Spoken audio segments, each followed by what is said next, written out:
Hi there, Anna Maria here, licensed psychologist, sassy psychologist for MList and the Suburban Newspaper. Let's talk about our body's alarm system and how important it is to learn about it in the treatment of anxiety. Here are a couple of clips.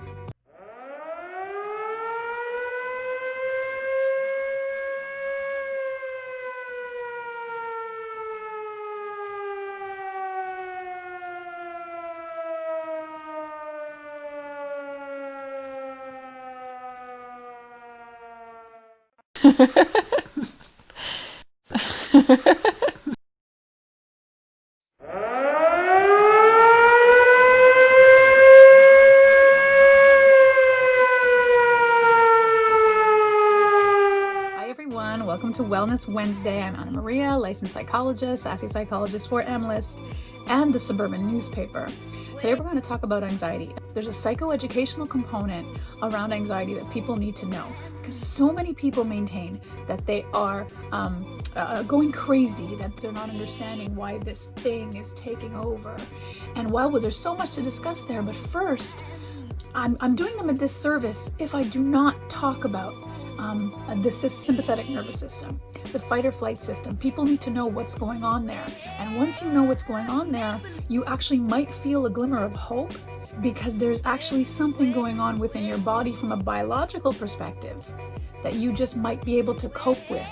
And once you cope with it, or you understand it, you can cope with it, and you might feel empowered to treat the rest of your anxiety. So let's talk about the fight or flight system. And I have two little clips I want you to watch first.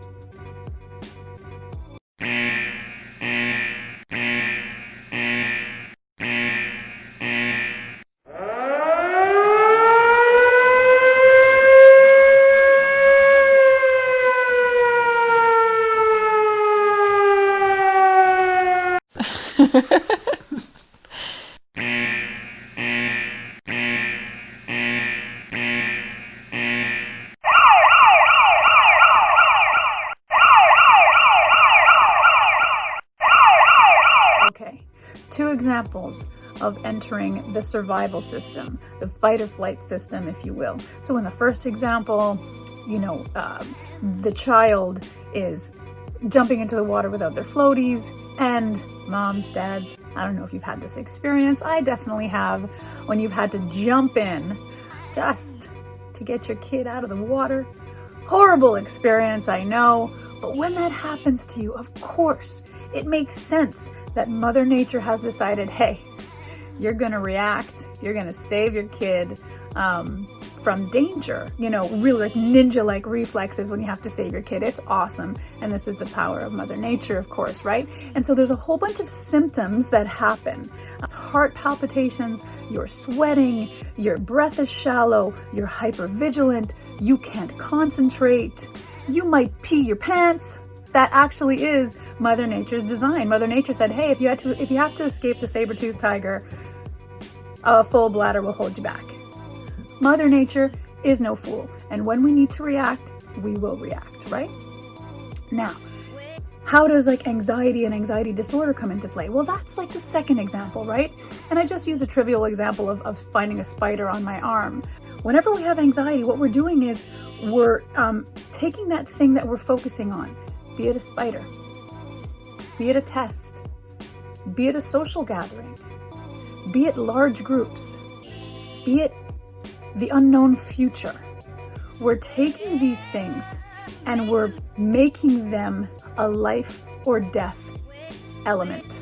So when we perceive this thing as a life or death element, your fight or flight system will be triggered. And that's why you think you're going crazy, right? The test is coming around, let's say, for all of my students who have test anxiety, and you are convincing your body that this test is somehow life or death, because maybe behind that you have all of these catastrophic thoughts like, oh my God, what if I fail? Oh my God, I won't get into the program I want to get into. I won't have the job I want. I'm not going to make the salary I want. I'm not going to have the kind of life I want, right? So this little test here, this piece of paper right in front of you that the teacher is passing around, is catastrophic, and you, with the thoughts that you're thinking, convince your body that it's life or death. When you convince your body that it's life or death, fight or flight will get triggered.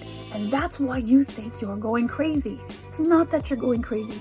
It's that fight or flight was triggered. So at the beginning of an anxiety treatment, we have to try to get you to be in control of your body first. And so that's why so many people talk about breathing and meditation and mindfulness. Because the first thing you need to do is to, sorry for the cliche, but to calm yourself, right? You really do have to do this. Once upon a time when I was younger, I would think that, I'm breathing. What is that going to do? That's never anything I'm going to talk to my clients about when I'm a psychologist. No, it's really important, especially in anxiety treatment, because you do have to get into another brainwave state. You do have to get into another mindset in order to manage and confront your anxiety, because you are not going crazy, but you're convincing your body that you are. So at first, you have to use these behavioral techniques like breathing and meditation, and then we can move to the more profound techniques. So I hope this helped with your anxiety a little bit, at least gives you a bit of a psychoeducation so that you can move forward in your anxiety treatment.